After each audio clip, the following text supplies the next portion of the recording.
자, 우리 신앙 고백드립니다. 전능하사 천지를 만드신 하나님 아버지를 내가 믿사오며 그 외의 아들 우리 주 예수 그리스도를 믿사오며 이는 성령으로 잉태하사 동정녀 마리아에게 나시고 본디오 빌라도에게 고난을 받으사 십자가에 못 박혀 죽으시고 장사한 지 사흘 만에 죽은 자 가운데서 다시 살아나시니 하늘에 오르사 전능하신 하나님 우편에 앉아 계시다가 저리로서 산 자와 죽은 자를 심판하러 오시리라. 성령을 믿사오며 거룩한 공회와 성도가 서로 교통하는 것과 죄를 사하여 주시는 것과 몸이 다시 사는 것과 영원히 사는 것을 믿사옵나이다. 아멘. 함께 나눌 말씀은 마가복음 15장 6절에서 15절까지 봅니다. 마가복음 15장 6절에서 15절.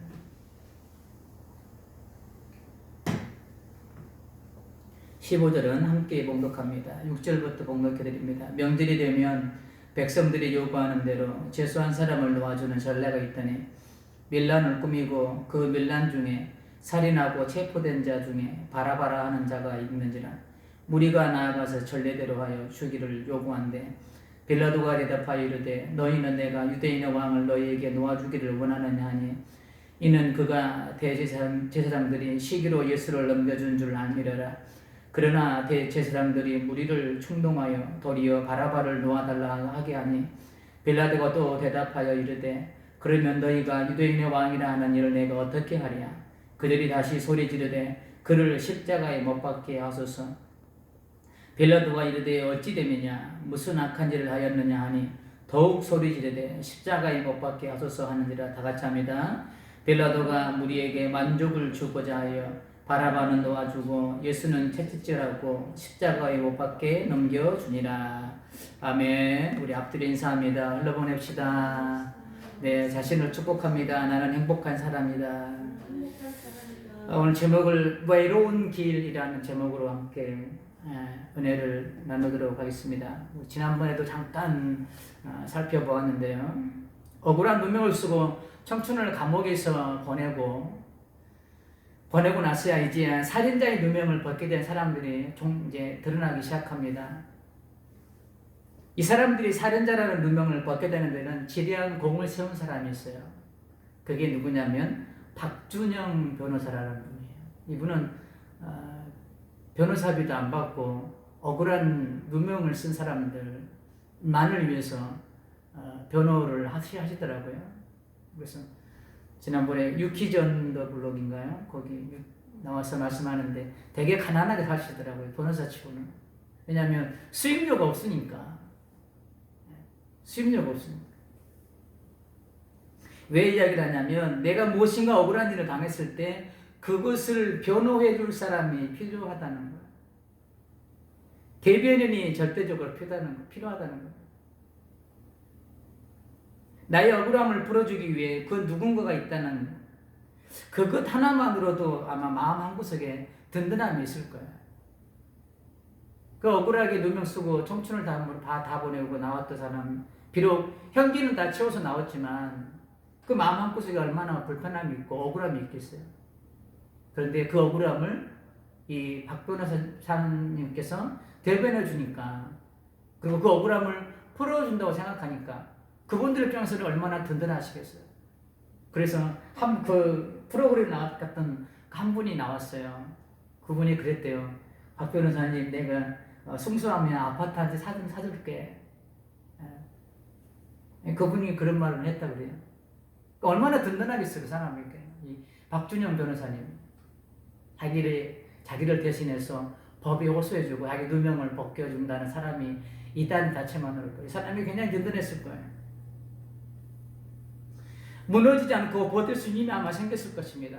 그리고 당당하게 나는 죄인이 아니라고 다시 한번 세상 앞에 자기 소리를 낼 용기가 아마 생겼을 거예요. 그런데 반대로 나의 억울함을 호소할 곳이 없고 나의 억울함을 대변해 줄 변호사도 없고 아무리 내가 아니라고 외치지만 그 소리를 사실로 인정해 줄 사람이 있다면 그분은 자신 혼자 자신의 억울함을 풀기 위해 기나긴 외로운 싸움을 아마 해야 될 거예요. 지금도 모르겠지만 지금도 아마 저 어두운 감옥 철장 안에서 억울한 누명을 쓰고 자기를 변호해 줄 사람이 없으니까 억울한 누명을 쓰고 저 철장 속에서 지금 갇혀 살아야 되는 사람이 있을 거예요. 지금 본문의 예수님의 모습이 딱 그 모습인 거예요. 본문의 예수님의 모습. 예수님의 신문은 계속되고 있습니다. 본문도 빌라도 법정에서 신문을 받고 계시는 예수님의 모습을 기록하고 있습니다. 그런데 역시나 예수님은 억울한 소리, 종교 지도자들의 계략, 시기와 질투, 이것을 알고 있는 빌라도의 태도, 시기와 질투 때문에 예수님이 잡혔다는 걸 빌라도도 알고 있는 거예요. 본문에서도 기록되어 있듯이. 그 사실을 알고 있음에도 불구하고 빌라도는 일관적으로 자기의 자리만 지키기에 급급한 빌라도의 태도. 이 모든 것을 알고 계시면서 여전히도 자신을 변호하지 않으시고 침묵하고 계시는 예수님의 모습을 볼 수 있습니다. 우리가 오늘 본문을 살펴보면서 예수님께서 얼마나 외로운 싸움을 하고 계시는가, 그리고 그 싸움을 누구를 위해 이 외로운 싸움을 홀로 하고 계셔야만 하는지를 우리가 한번 살펴보았으면 좋겠습니다. 우리나라도 대통령의 특권으로 특별 사면해 주는 전례가 있죠. 그래서 뭐 광복절 특사, 뭐 크리스마스 특사, 뭐 특별한 날 이렇게 특사로 이렇게 색방되는 그런 전례들이 있습니다. 이스라엘도 아마 예수님 당시에 이런 제도가 있었던 것 같습니다. 오늘 본문에 보니까 6절에 명절이 되면 백성들이 요구하는 대로 죄수 한 사람을 놓아주는 전례가 있더니, 이스라엘 문화에도 아마 이런 제도가 있었나 봐요. 백성들은 이 제도를 이용하여서 한 사람을 풀어줄 것을 빌라도에게 요구합니다. 그런데 이들의 요구에는 정말 말 그대로 억울한 사람을 풀어주는 게 아니라 이들의 요구의 이면에는 예수님을 죽이려는 음모가 숨어있는 요구였죠. 그것을 이용해서, 그 법의 제도를 이용해서 예수님을 죽이려. 그런데 그 죄수가 누구냐면 살인마인 바나바라는 사람이 지목되었습니다. 백성들의 요구를 들은 빌라도는 백성들에게 선택권을 줍니다. 살인마 바라바를 놓아줄 것인지 아니면 예수님을 놓아줄 것인지 선택하라는 거야. 너희들 선택해라. 어떻게 보면 총독으로서 너무 무책임하게 보일 수도 있는 거야. 본인이 결정을 지을 수도 있는 거잖아요. 나중에 보면 알겠지만 자기는 책임을 벗어나기 위해서 이스라엘 백성들 앞에서 손을 씻는 모습까지 보입니다. 빌라도는 무책임하게. 자기가 판결할 수 있잖아요. 그렇죠? 자기 관할 안에서 벌어진 일이니까. 무죄다.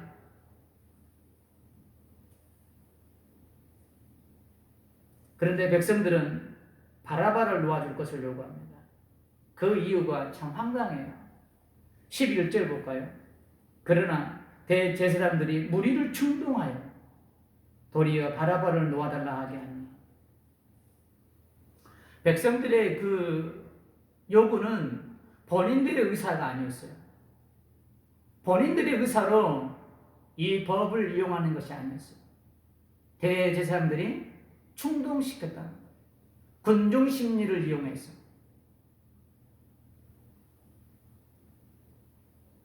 백성들의 판단 기준은 대제사장들의 말이 선택의 기준이었습니다. 다른 말로 사람의 말이 기준이 되었다는 거예요. 그동안 예수님께서 어떤 일을 하셨으며 자기들에게 어떻게 대우해 주셨는지, 이것은 지금 까마득하게 잊고 있습니다. 과거의 예수님의 행적은 지금 이들의 기억 속에는 지금 잊혀지고 있는 거예요. 기억이 안 나. 과거에는 오로지 누구의 소리만 들려요? 대제사장들의 사람의 소리만 들리는 거예요. 그러면서 거기에 휩쓸렸어. 지금 바라바를 놓아주고 자기들에게 은혜를 베푼 예수님은 십자가에 못 박으라고 고래고래 소리 지르고 있는 거예요. 우리는 지금 사순절을 지나고 있습니다. 사순절을 지나면서 우리 자신의 모습이 자신들을 위해 베풀어 주셨던 예수님의 은혜는 까마득하게 있고 대제사장들의 말만 듣고 군중 심리에 이끌려 예수님을 등지고 있는 이들의 모습이 나의 모습은 아닌지 사순절을 지나면서 우리의 모습을 한번 점검해 보았으면 좋겠습니다. 구약에서 예언된 구원자 메시아가 지금 자기들 눈앞에 서 계십니다. 종교 지도자들과 이스라엘 백성들은 이 메시아를 얼마나 기다렸겠습니까? 그분이 오셨는데 그분을 알지도 못하고 오히려 백성들까지 선동하여 지금 죽이려고 혈안이 되어 있습니다. 종교 지도자들은 예수님의 죄가 없다는 사실을 알고 있어요. 이런 말이 있죠. 털어서 먼지 안 나는 사람 없다는 말이 있습니다. 그렇지만 아무리 털어도 예수님께는 먼지가 안 나는 거예요. 그러니 이들의 입장에서는 참 난감한 입장이죠. 이제 마가복음 14장 55절에 이들이 예수님의 죄가 없는 걸 알고 있는 사실을 증명하고 있습니다. 대제사장들과 온 공회가 예수를 죽이려고 그를 칠 증거를 찾되 얻지 못하니 아무리 털어봐도 먼지가 안 나는 거예요. 예수님께는 죄가 없다는 걸 이 사람들도 알고 있어요. 이들만 알고 있는 것이 아니라 빌라도도 예수님이 죄가 없다는 사실을 오늘 본문에 보면 알고 있습니다. 마가복음 15장 10절에 보니까 이는 그가 대제사장들이 시기로 예수를 넘겨준 줄 알미러라. 죄가 있어서 이 빌라도 법정에 온 것이 아니라 종교 지도자들의 시기로 말미암아 왔다는 것을 빌라도도 알고 있다는 거예요. 그리고 13절에 보니까 이런 말이 있습니다. 빌라도가 이르되 어찌느냐 무슨 악한 일을 하였느냐. 다른 말로 예수님께서 무슨 죄가 있느냐, 무슨 죄를 저질렀느냐. 내가 보니까 아무런 죄도 저질러지 않았는데 너희는 왜 이런 욕을 하느냐. 빌라도의 의미는 이런 거예요.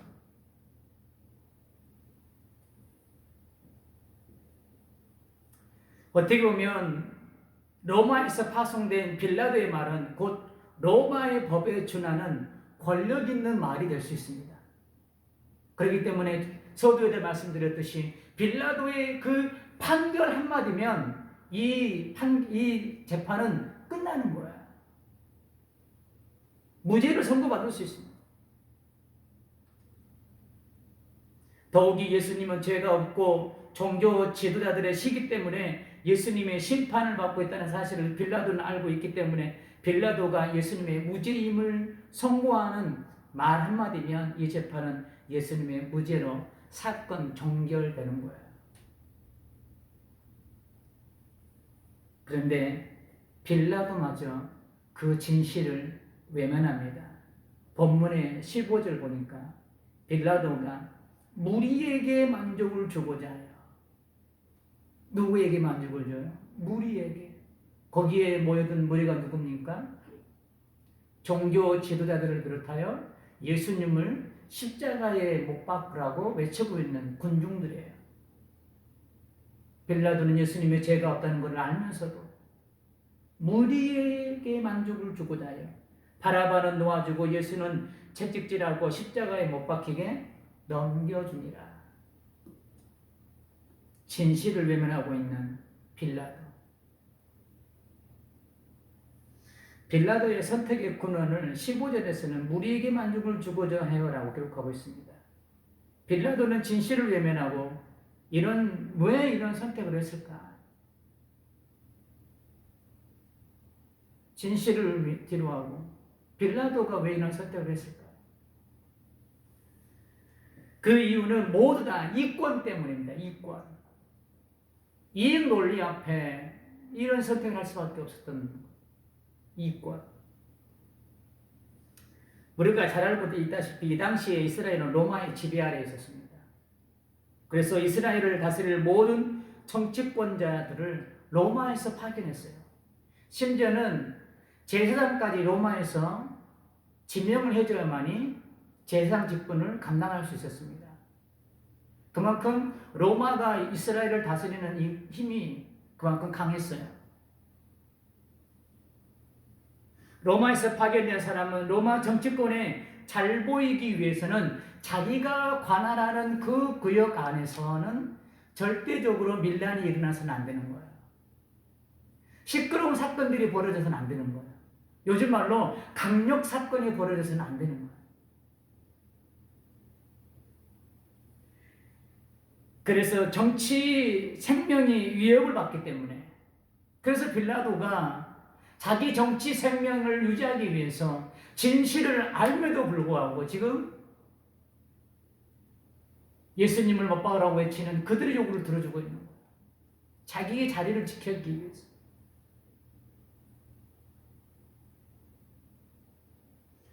대표적인 예로 분봉왕인 헤롯이 그랬습니다. 헤롯.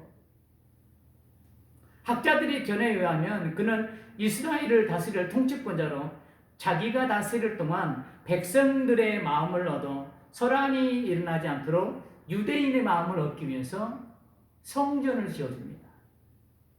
원래 헤롯은 이방인이었어요. 유대인들은 이방인을 사람 취급 안 하잖아요. 그런 이방인이 지금 이스라엘을 다스릴 왕으로 지금 로마에서 파견돼 나온 거예요.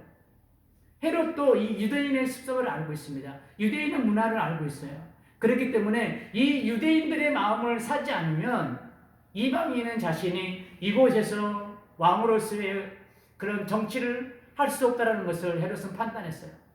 그래서 이 유대인들의 마음을 얻기 위하여 성전을 지어줍니다. 그게 바로 헤롯 성전이에요. 이스라엘 나라는 비록 로마의 지배 아래 있었지만 로마 정치인들은 이 땅에 정치인으로서 도약할 수 있는 기회의 땅이기도 했습니다. 정치인으로서 도약할 수 있는, 성장할 수 있는, 다시 로마로 진입할 수 있는, 본국으로 진입할 수 있는 기회의 땅이기도 했다는 거예요. 여기서 이스라엘 땅을 잘만 다스리면 본국으로 다시 들어가서 고위 관료에 들어갈 수 있는 그런 조로의 찬스의 땅이 바로 이스라엘 땅이기도 있다는 거예요. 정치인들에게는. 그렇기 때문에 그들 마음을 건드려서는 안 되는 거예요. 종교 지도자들의 유대인들의 마음을 건드려서는 안 되는 거예요. 왜요?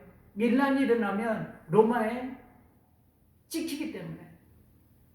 지금 빌라도가 그래서 백성들의 요구를 무시할 수가 없어서 그렇게 해준 거예요. 그래서 진실을 알고 종교 지도자들의 시기심 때문에 죄 없으신 예수님이 이런 수모와 억울한 누명을 쓰고 재판을 받고 있다는 사실을 알고도 진실을 외면하고 백성들의 요구를 들어주었던 겁니다. 이 모든 것이 다 자기 출세를 위한 선택이었습니다. 자기 출세를. 빌라도가 진실을 알고 있다는 것, 종교 지도자들의 시기심, 그리고 유대교를 이탈한 사람들이 많아지면서 자기들의 밥그릇이 작아지는 것 때문에 예수님을 죽이려는 그 사실. 지금 빌라도 법정에서 종교 지도자들의 선동 때문에 진실의 귀가 닫혀서 진실이 들리지 않고 종교 지도자들의 말이 현혹되어 소리를 지르고 있는 백성들을 바라보는 예수님, 이 모든 사실을 예수님은 다 알고 계셨어요.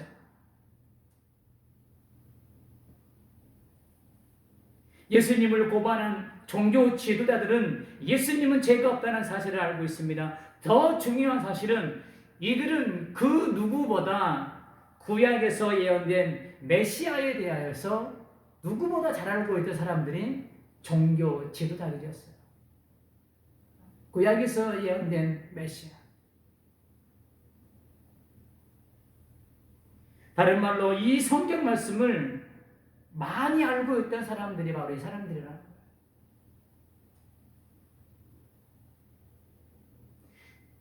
이런 사람이라면 말씀을 그 누구보다 많이 알고 있고 구약에 예언된 메시아의 도래를 알고 있는 사람이라면 예수님을 고발해서는 안 되는 거 아닙니까? 예수님을 알아봐야 되는 거 아닙니까? 메시아. 죄가 없다는 사실을 알고 있으면서 예수님을 고발한다는 것은 상식을 벗어난 일 아닐까요? 조금 조심스러운 말씀이기도 하지만 인간적 논리로 그 사람이 죄가 없다는 것을 우리가 안다라면 그 사람을 고발할 이유가 없잖아요. 권사님이 내가 죄가 없다는 사실을 아는데 권사님이 나를 경찰에 고발할 이유가 있을까요? 없어요. 인간 대 인간의 관계성 속에서도 바라봐도 이것은 상식을 벗어난 일인 거예요. 이 모든 것을 알고 계신 예수님은 홀로 이들과 외로운 싸움을 하고 계십니다. 그런데 예수님의 싸움의 방식은 단 한 가지였어요. 그것은 바로 침묵이라는 무기였습니다. 제자들은 자기 살겠다고 다 도망갔습니다. 지난날 예수님께 병 고침을 받았던 사람들은 지금 어디에 있을까요? 예수님의 놀라운 기적과 이적을 경험한 사람들은 지금 무엇을 하고 있을까요? 왜 그들은 지금 잠잠하고 있을까요? 그 은혜를 받았는데 그런 긴 세월 동안 병마로 말미암아 힘든 시간을 보내다가 예수님의 은혜로 말미암아 고침을 받았는데 안전병이가 일어나는 사람도 있는데 한센병에 고침받은 사람도 있는데 이 사람들은 다 지금 어디 가고 왜 예수님 한 분 변호해 줄 사람 없이 예수님 홀로 쓸쓸히 외로이 지금 이 싸움을 하고 계시며 왜 외로운 이 길을 지금 혼자 가고 계시냐 이거죠. 그들은 다 어디 가고 예수님께서는 이런 수많은 증인들을 불러달라고 요구할 수 있는 권한이 있습니다. 그런데 왜 예수님은 그렇게 하지 않으시고 침묵으로 일관하시면서 홀로 외로이 이 길을 가시는 걸까? 다른 이유가 있어서가 아닙니다. 오직 단 한 가지, 말씀을 이루기 위해서. 하나님 아버지의 뜻을 이루기 위해서. 하나님의 뜻이 무엇입니까? 지난주에 살펴보았듯이 자기 백성을 죄에서 구원하는 거예요.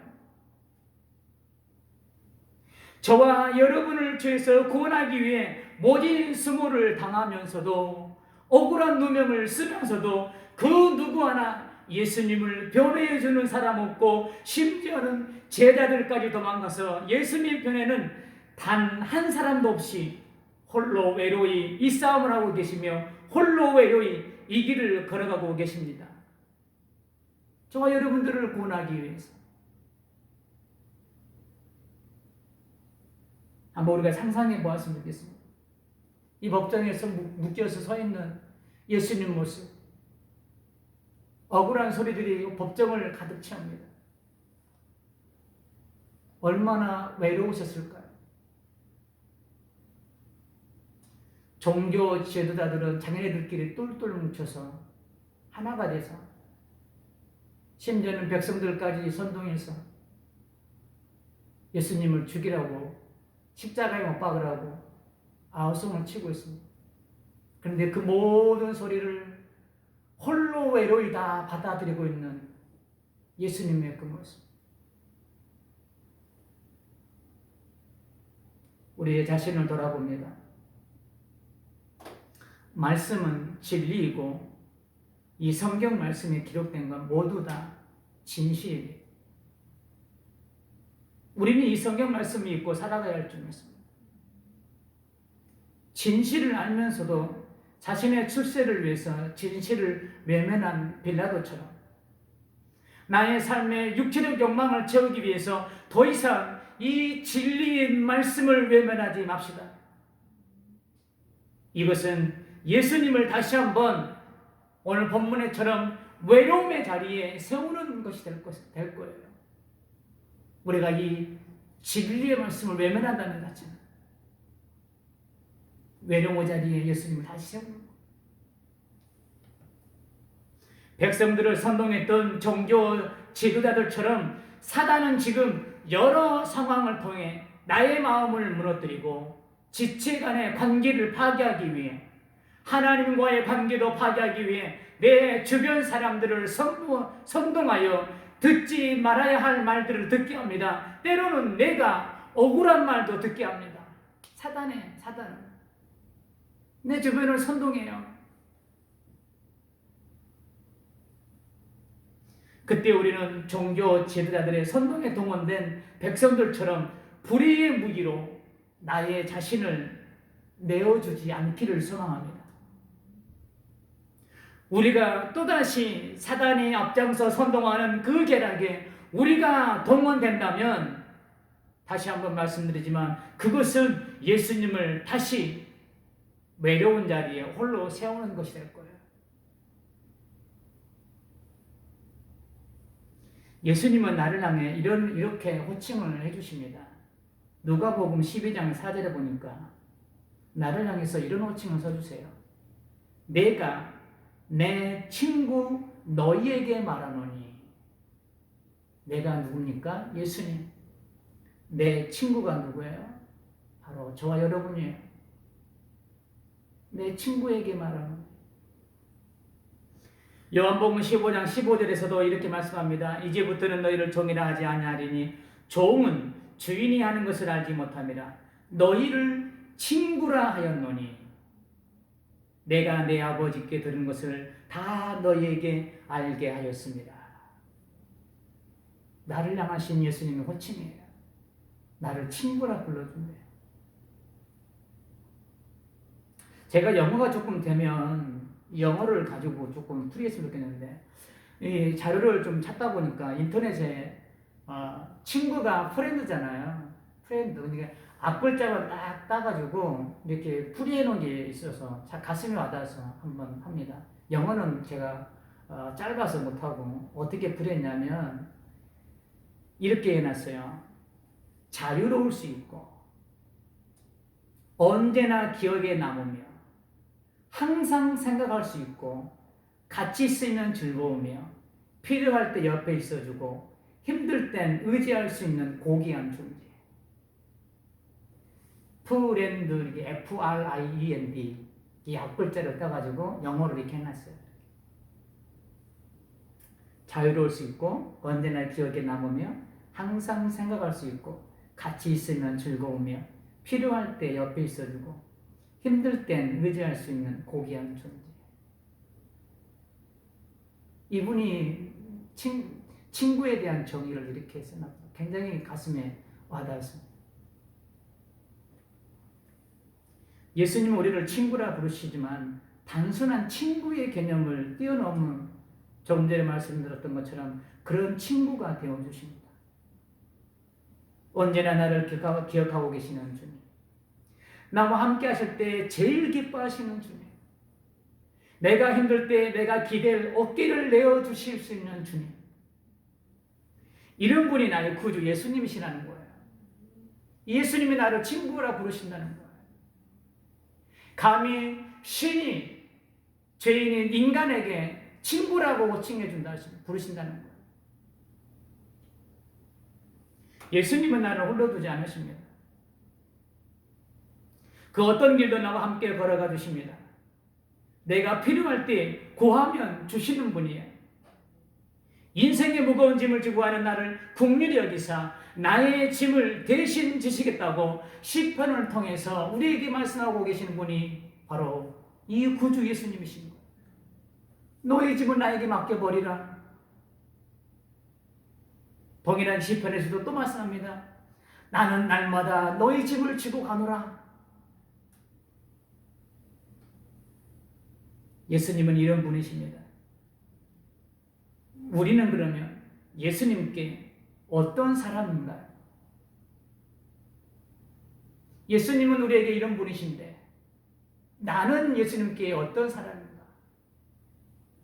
사순절을 보내면서 이 질문에 답을 찾아가 보시기 바랍니다. 우리는 늘 이렇게 기도합니다. 예수님 나와 항상 함께 해주세요. 그러나 이후로는 우리의 기도가 이렇게 바뀌었으면 좋겠습니다. 주님, 제가 주님과 함께 할 수 있게 해주세요. 예수님 나와 동행해 주세요가 아니라 예수님 제가 주님과 동행하게 해주세요. 기도가 이렇게 바뀌었으면 좋겠습니다. 결론입니다. 오늘 본문 우리가 한번 상상해 봅시다.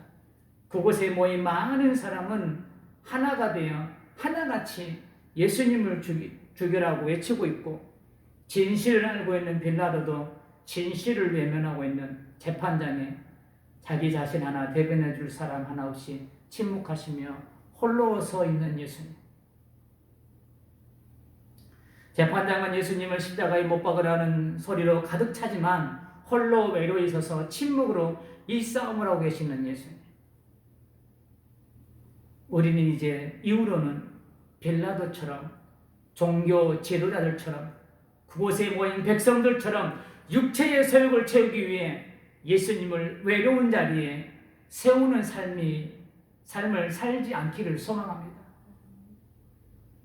이제는 우리가 예수님의 친구가 되기 위해 거룩한 몸부림을 한번 쳐보시기를 원합니다. 내가 예수님과 동행하기 위해서, 예수님을 내 삶의 변두리에 두는 것이 아니라 내 삶의 한복판에 세우시고 이제 내가 예수님과 동행하는 친구로서의 삶을 살겠다고 한번 우리가 도전해 보기를 원합니다. 예수님과 동행하는 친구로서의 삶을 살아가는 성도님이 다 되어 주님의 기쁨이 되는 귀한 우리 권사님 되시기를 주님의 이름으로 축복합니다. 아멘. 우리 찬송가